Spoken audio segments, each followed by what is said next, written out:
नमस्कार करती हूँ आप सभी का एनबी न्यूज पर। आपके साथ मैं हूँ अमीशा। तो चलिए शुरू करते हैं खबरों का सिलसिला। उत्तराखंड के मुख्यमंत्री पुष्कर सिंह धामी ने कहा कि तीसरी बार पीएम मोदी के नेतृत्व में फिर से बीजेपी की सरकार बनी है। उत्तराखंड से भी 5 लोकसभा सीटें भारी अंतर से जीती है, जिसके लिए सभी कार्यकर्ताओं और जनता का धन्यवाद। आगे की योजनाएं हैं, संगठन के होने वाले जो कार्यक्रम है, उन सभी पर चर्चा होगी।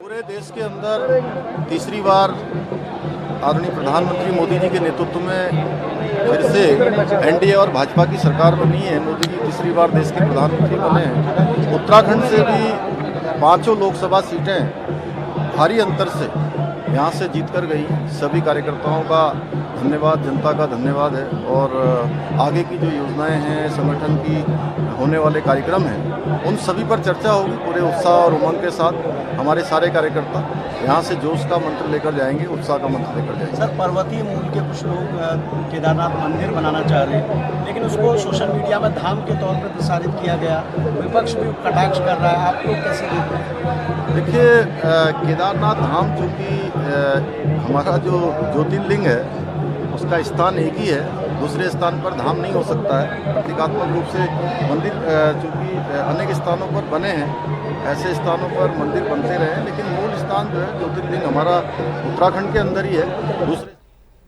अल्मोड़ा लोकसभा संसदीय क्षेत्र से सांसद अजय टम्टा भी बीजेपी की कार्यसमिति बैठक में पहुंचे।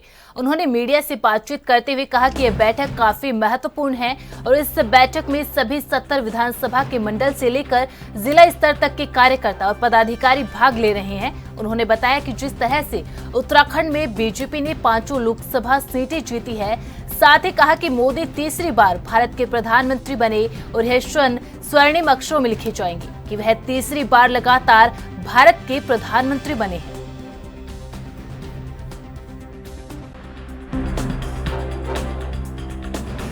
ये बैठक अपने आप में बहुत महत्वपूर्ण बैठक है। इसमें हमारे अपेक्षित कार्यकर्ता जो मंडल से लेकर के पूरे जिले और 70 के 70 विधानसभाएं, 5 के 5 लोकसभा, और जिस प्रकार से नरेंद्र भाई मोदी जी पूरे दुनिया के अंदर, पूरे विश्व के अंदर और खासतौर पर भारत के स्वर्णिम इतिहास में लिखा जाएगा कि 3 बार लगातार प्रधानमंत्री, इस पूरे विश्व की दूसरे नंबर की जनसंख्या उसका बनना प्रधानमंत्री जी का।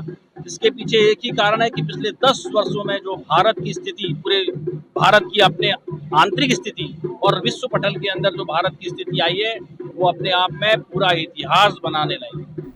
और इसलिए राजधानी देहरादून के एक निजी विश्वविद्यालय में बीजेपी की प्रदेश कार्य समिति की बैठक आयोजित हुई।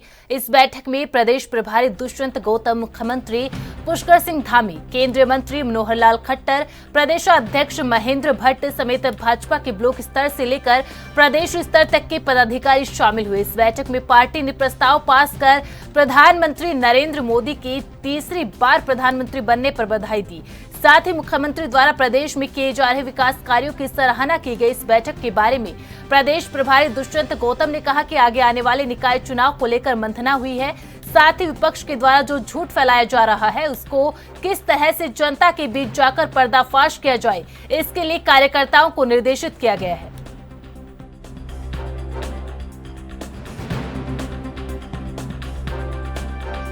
आज भारतीय जनता पार्टी की राष्ट्रीय कार्यकारिणी की बैठक हो रही है, जिसको हम विस्तारित राष्ट्रीय कार्यकारिणी कहते हैं। और ये प्रदेश की कार्यकारिणी हमारे उत्तराखंड में नहीं हो रही है, पूरे देश में सभी प्रांतों में हो रही है। और जब कार्यकारिणी होती है तो उसमें पुरानी समीक्षा होती है और आगे चलने का प्लान बनाया जाता है। अभी कार्यकारिणी चल रही है। हमने 2 प्रस्ताव इसमें पास किए हैं। पहला प्रस्ताव है यशस्वी प्रधानमंत्री जी के तीसरी बार प्रधानमंत्री पर उनका धन्यवाद, जनता का धन्यवाद कि कोई तीसरी बार प्रधानमंत्री बने हैं। ये ऐतिहासिक क्षण है। पहले एक बार जवाहरलाल नेहरू बने, लेकिन जवाहरलाल नेहरू उस समय बने जिस समय के अंदर देश आजाद हुआ था, अनुकूलता थी, कोई विरोधी दल ज्यादा नहीं थे। लेकिन आज देश के प्रधानमंत्री आदरणीय नरेंद्र मोदी जी जब देश के प्रधानमंत्री पुनः तीसरी बार बने, उन्होंने विश्व में भी इतिहास रचा है और देश में भी इतिहास रचा है। अगर उनकी कार्यशैली को देखें, उनकी योजनाओं को देखें, जो चुनौतियां उन्होंने ली हैं, उनके क्रियान्वयन के लिए उन्होंने 100% अपने आप को समर्पित किया है। और आपको ध्यान है, अभी भी बंधु वो रूस होकर आए हैं और रूस में जिस प्रकार से उनको सर्वोच्च सम्मान रूस का मिला है, और आज पहले नेता हैं विश्व में जिनको 15 देशों से सर्वोच्च सम्मान मिला है। उससे पहले हमारे देश के खाली मनमोहन सिंह, इंदिरा गांधी, जवाहरलाल नेहरू जी को दो प्रांतों का, दो देशों का सम्मान मिला है। और ये सम्मान कोई साधारण सम्मान नहीं है। सम्मान देने का जो पीछे मन में भाव है, कोई उनको बोस कहता है, कोई उनके ऑटोग्राफ लेता है, कोई उनके पैर को छूता है, उसे साफ साफ लगता है कि सभी पूरे विश्व ने ये मान लिया है कि विश्व का एकमात्र अगर कोई नेता जो आने वाली विश्व में समस्या है, वो जल की समस्या है, पर्यावरण की समस्या है, युद्ध की समस्या है या कोई भी समस्या है, उसके रूप में देश के प्रधानमंत्री हमारे नरेंद्र मोदी जी को देखते हैं। और यही नहीं है, अनेकों ने कार्यों के अंदर आप उनको देखें। आज यूक्रेन और रूस की लड़ाई में देखेंगे इस प्रकार से युद्ध विराम कर अपने सैनिकों को अपने विद्यार्थियों को बचाने का काम किया। अफगानिस्तान से किस प्रकार से हम अपने गुरु ग्रंथ साहब को लेकर आए, और अनेकों उदाहरण है। और हमारे सैनिक वापसी भी आए हैं, और यही नहीं है जिनको मृत्यु दंड मिला था, ऐसे ऐसे सैनिक हम उनको वापसी लेकर आए हैं। अगर उनके कंपैरिजन में और सरकारों को हम देखें, इंदिरा गांधी जी जो 97,000 हमारे सैनिक, जो पाकिस्तान के सैनिक हमने बंदी बनाए थे, लेकिन उसके बदले में हमारे एक भी सैनिक को नहीं छुड़ा पाई।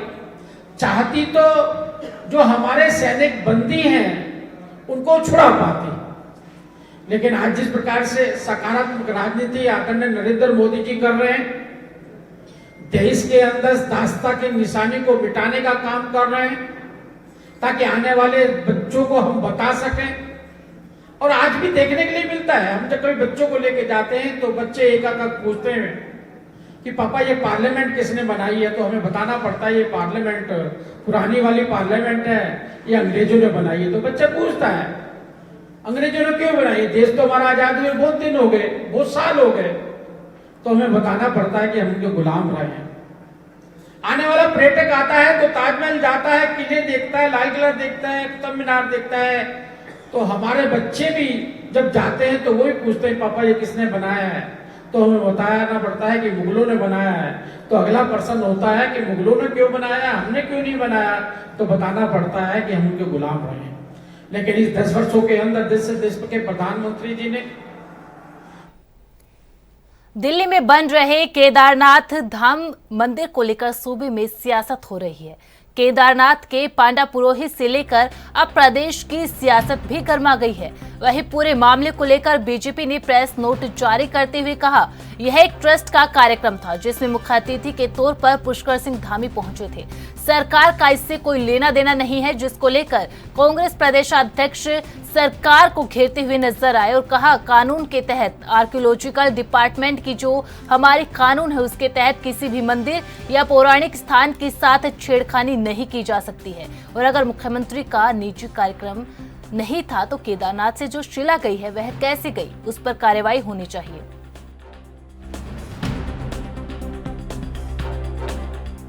अगर ये सच है, अगर ये बात सच है तो मुख्यमंत्री के खिलाफ दंडात्मक कार्रवाई होनी चाहिए कानून के तहत। आर्कियोलॉजिकल डिपार्टमेंट की जो हमारी कानून है उसके तहत किसी भी मंदिर या पौराणिक स्थान के साथ छेड़छाड़ नहीं की जा सकती।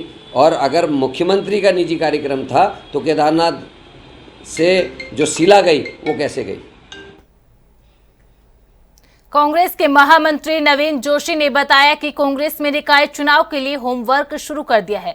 जिस तरह से उपचुनाव में पार्टी को दोनों सीटों पर जीत मिली, उसी को लेकर निकाय चुनाव की रणनीति भी पार्टी बनाने जा रही है। पार्टी जल्द ही निकायवार प्रभारी भी नियुक्त करने जा रही है।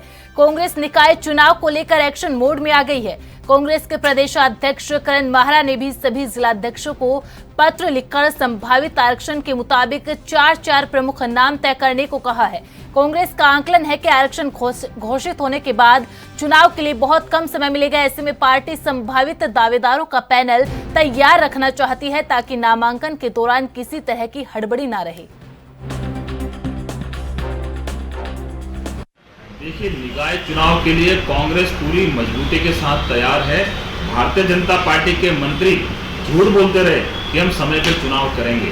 जब निकाय का कार्यकाल समाप्त हुआ तो मंत्री जी ने कहा था हम समय पर चुनाव करेंगे, लेकिन समय पर उन्होंने चुनाव नहीं कराया। 6 महीने उसकी समय अवधि बढ़ा दी। फिर उन्होंने कहा कि हम 6 महीने के अंदर चुनाव करेंगे, लेकिन तब भी उन्होंने नहीं कराया। फिर उन्होंने 3 महीने का समय आगे और बढ़ा दिया। तो ये जो है उनको मालूम है कि हम निकाय का चुनाव बहुत बुरी तरह हार रहे हैं। किसी भी तरह से ये चुनाव को टालना चाहते हैं। चुनाव से भारतीय जनता पार्टी बुरी तरह से घबरा चुकी है। और जो ये उपचुनाव हुए हैं इसमें कांग्रेस के पक्ष में जो दोनों सीटें आई हैं तो भारतीय जनता पार्टी इससे और डर गई है। मुझे नहीं लगता कि भारतीय जनता पार्टी ये जो 3 महीने का समय बढ़ाया है इसमें भी चुनाव करा सके। ये चुनाव नहीं कराएगी और ये इनके प्रकरण ये चुनाव को और आगे बढ़ाना चाहती है, लेकिन इससे कुछ होने वाला नहीं है। राज्य की जनता ने मन बना लिया है। जिस दिन भी यहाँ पे नगर निकाय के चुनाव होंगे कांग्रेस के पक्ष में मतदान करेंगे और भारतीय जनता पार्टी का राज्य भर से निकायों में भी सुपड़ा साफ होना निश्चित।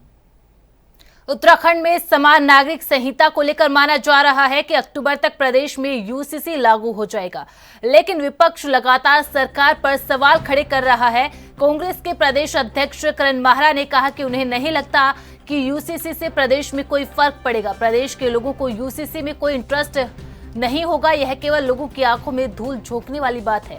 आज प्रदेश में सड़कें टूटी पड़ी है, मार्ग बाधित है। उत्तराखंड में लोगों के सर पर कर्ज बढ़ता जा रहा है।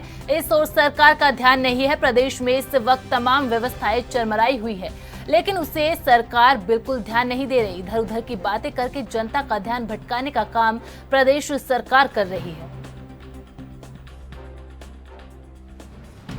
देखिए क्या फर्क पड़ना है उससे, पब्लिक में उसके लिए कोई इंटरेस्ट नहीं, मेरे को लगता नहीं। ये केवल और केवल लोगों की आंखों में धूल झोंकने का काम है। मंदिर, मजार, मस्जिद, मदरसे, इसके अलावा इस सरकार के पास कहने के लिए कुछ नहीं। इकोनॉमी में कुछ नहीं कहते। आज 66,000 रुपीज़ के कर्जे में प्रत्येक नागरिक इस उत्तराखंड का है। जितने राज्य नए बने हैं उनमें सबसे ज़्यादा कर्जे में अगर कोई राज्य है तो वो उत्तराखंड राज्य है, पर कैपिटा के हिसाब से। और सड़कें टूट रही हैं, तमाम 100 के आसपास सड़कें इस समय पूरे प्रदेश की टूटी हुई हैं, उस ओर को सरकार का ध्यान नहीं है। लोगों की नौकरियां चलेगी, उस ओर को सरकार का ध्यान नहीं है। लोगों की खेती बाड़ी डूब गई, उस ओर को सरकार का ध्यान नहीं है। पूरा खटीमा, उधम सिंह नगर डूबा पड़ा है, उसकी सरकार को चिंता नहीं है। जोशीमठ 3 दिन तक टूटा पड़ा है। केदारनाथ में वो हालत है, बद्रीनाथ में हालत खराब है, यमुनोत्री में हालत खराब है, लेकिन सरकार के पास समय नहीं है इन चीज़ों के लिए। और ऐसे में चाहे ट्रिपल ये लाएं चाहे वो लाएं, कुछ नहीं होने वाला। जनता जिस ओर को ध्यान ही नहीं देती, केवल उस ओर को फोकस है। अच्छी बातें है, घुमा फिरा के बातें करने के अलावा बीजेपी कुछ नहीं करती। हकीकत यह है कि जो मंगलौर में हुआ है, पुलिस का जो कुरूप चेहरा मंगलौर में देखने को मिला, हकीकत यह है।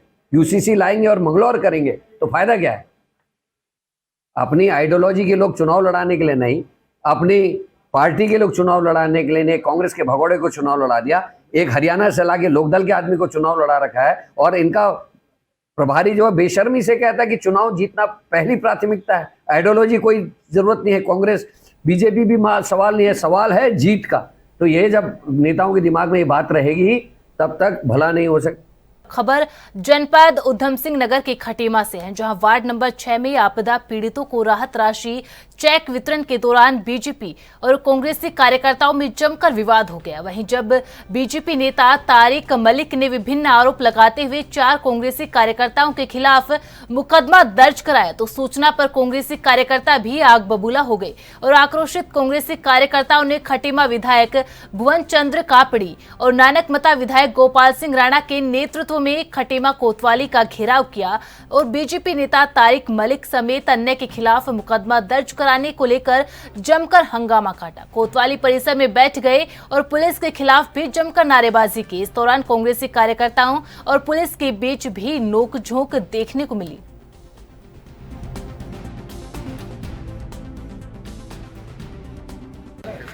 सुनी।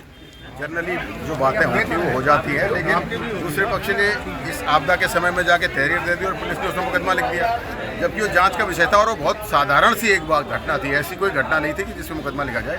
तो आज हम जो है कि हमारे जो निवर्तमान सभासद हैं उनकी तरफ से आए कि भाई आप उनकी भी तहरीर लें और उसमें मुकदमा लिखे। पुलिस को हमने तहरीर दिया और क्या कहना चाहिए इस बारे में? पुलिस ने ये कहा है कि हम इसको भी इस जाँच में रख रहे हैं, दोनों तहरीर को मिलाकर जाँच करेंगे और उनके खिलाफ कार्रवाई करेंगे अगर दोषी पाए जाएंगे। मामला था, बहुत बड़ा मामला नहीं था, ये वहीं पर निपट जाना चाहिए। जैसे पुलिस ने या भाजपा के लोगों ने इसको बड़ा मामला बना दिया, जैसे हमें थाने में आना पड़ा, यहीं वहीं निपट जाना चाहिए।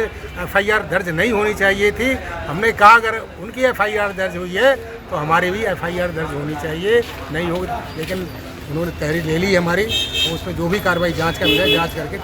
खटीमा डूब गया था, तब माननीय मुख्यमंत्री जी के द्वारा निरीक्षण कर तत्काल 10 करोड़ की धनराशि खटीमा बाढ़ पीड़ित क्षेत्रों में देने के लिए कहा गया और प्रशासन के द्वारा डोर टू डोर तुरंत ही डोर टू डोर बाढ़ पीड़ित परिवारों को सहायता राशि दी जा रही थी। हमारे द्वारा प्रत्येक वार्ड में वार्ड नंबर 1 से लेकर 6 तक मुस्लिम बहुल्य क्षेत्रों में निरीक्षण कर प्रशासन का सहयोग करने की अपील की जा रही थी और हमारे जो साथी थे उनके द्वारा भी प्रत्येक वार्ड में सभी लोग जो है प्रशासन का सहयोग का चेक वितरित करवा रहे थे। इसी दौरान जब हम वार्ड नंबर 6 में पहुँचे तो वहाँ षड्यंत्र के तहत राशिद अंसारी, तारिक खान और उसके साथ 8-10 लोग वहाँ पहुँच गए और कहने लगे तू बहुत बड़ा नेता समझता है अपने आप को, बहुत बड़ा नेता बन गया है और तू यहाँ से चला जा, तेरा वार्ड नहीं है ये, तू कौन से वार्ड से आया है, कहाँ का है तू, ये मेरा वार्ड है, मैं जिसे चाहूँगा चेक बंटवाऊँगा, जिसे चाहूँगा 2 चेक दूंगा, 3 चेक दूंगा, जिस परिवार को चाहूँगा दूंगा, जिस परिवार को चाहूँगा नहीं दूंगा। तो तू वहाँ पर मैं और मेरे सारे साथियों को गाली गलौज कर धक्का मुक्की करने लगा। मैंने उनसे प्रशासन का सहयोग कर चेक वितरित करने के लिए कहा, प्रशासन का सहयोग करो, इस तरीके की गाली गलौज मत करो, लेकिन वो लगातार धमकियां देकर कि ये जो है ये हमारे टैक्स का पैसा है और ये किसी का उसका पैसा नहीं है, किसी सरकार का पैसा नहीं है, ये हमारे टैक्स का पैसा है। तो इस तरीके से जनता को भ्रमित कर रहे थे ये लोग। इसी दौरान हाथापाई कर धक्का मुक्की कर गाली गलौज करने लगे और बोले कि हमारा जो है क्षेत्रीय विधायक अभी पहुंच रहा है, तुझे यहाँ मारेंगे भी और जेल भी भिजवाएंगे, फिर देखेंगे तू हमारा क्या कर लेगा। इतना होते ही वहाँ पर अगर प्रशासन मौके पर नहीं पहुँचता तो कोई भी अप्रिय घटना ये लोग घटित कर सकते थे और हम लोगों को इनके जितने भी लोग हैं ये इन सबसे जान माल का खतरा बना हुआ है। ये लोग कोई भी अप्रिय घटना घटित कर सकते हैं। जितने भी जो बाढ़ पीड़ित क्षेत्रों में जितना भी जो दिया गया है, माननीय मुख्यमंत्री जी का जो सहायता राशि दी जा रही है वो ये देख नहीं पा रहे हैं, ये बौखला गए उस चीज़ को।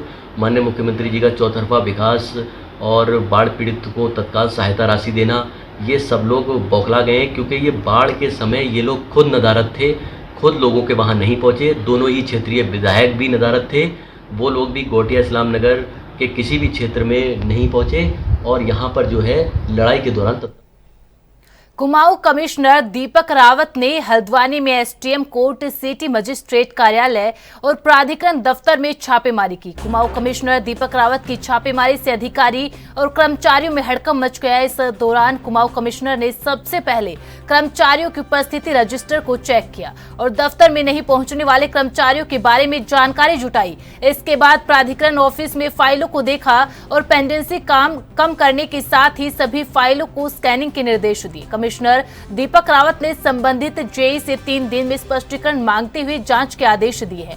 साथ ही उन्होंने कहा कि लोगों को नक्शों से संबंधित कार्यों में किसी तरह की कोई दिक्कत ना हो, इसका विशेष ध्यान रखा जाए और फाइलों का तत्काल निस्तारण किया जाना चाहिए।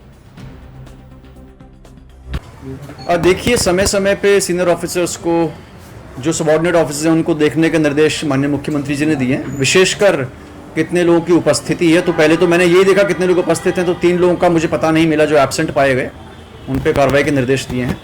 दूसरा, माननीय मुख्यमंत्री जी ने कहा है कि पब्लिक से रिलेटेड जो काम है, जैसे नक्शे तो आप जानते हैं लोग आवेदन करते हैं या चालान भी होता है तो उसका डिस्पोजल होना चाहिए, वो मैं देखने यहाँ पे आया था। तो एक तो यहाँ पे ये जो दिक्कत मुझे लगी कि जो फाइल्स हैं इसमें, क्योंकि यहाँ पे 2 अधिकारी हैं, उनके कोर्स चल रहे हैं, तो उनका जो लेखा जोखा एक साथ दिया जा रहा है। तो पहले निर्देश तो मेरे ये हैं कि इनको अलग अलग करें। सेकेंडली जो व्यावसायिक मामले हैं और जो आपके गैर व्यावसायिक मामले हैं, डोमेस्टिक हैं, इनका विवरण भी अलग अलग होना चाहिए। काफ़ी जगह मैंने देखा कि नोट शीट्स पे भी सिग्नेचर नहीं है। और ईयर वाइज जो फाइलों का लेखा जोखा रहना चाहिए कि कौन सा मामला कब से चल रहा है, कितने मामले ज़्यादा पुराने हैं, ताकि उनको वरीयता मिल सके और डिस्पोजल हो, वो भी नहीं है। तो उसके कंप्लायंस के लिए यहाँ पे कहा गया। एक अच्छी बात यहाँ पे ये मिली कि जो डिस्पोजल होना चाहिए 15 दिन में आपके घरेलू नक्शे का, 30 डेज़ में व्यावसायिक का, तो वो डिस्पोजल अच्छा है और सारे के सारी जो पत्रावलियाँ समय पर निस्तारित हो रही हैं। तीसरी चीज़ जो मैं आज देखने आ रहा था, जिसकी मुझे काफ़ी जगह शिकायत मिल रही है कि व्यावसायिक निर्माण में निर्देश मेरे ओर से बहुत सख्त हैं कि कहीं पे कमर्शियल अगर कंस्ट्रक्शंस हो रहे हैं तो लीगली चालान होना ही चाहिए।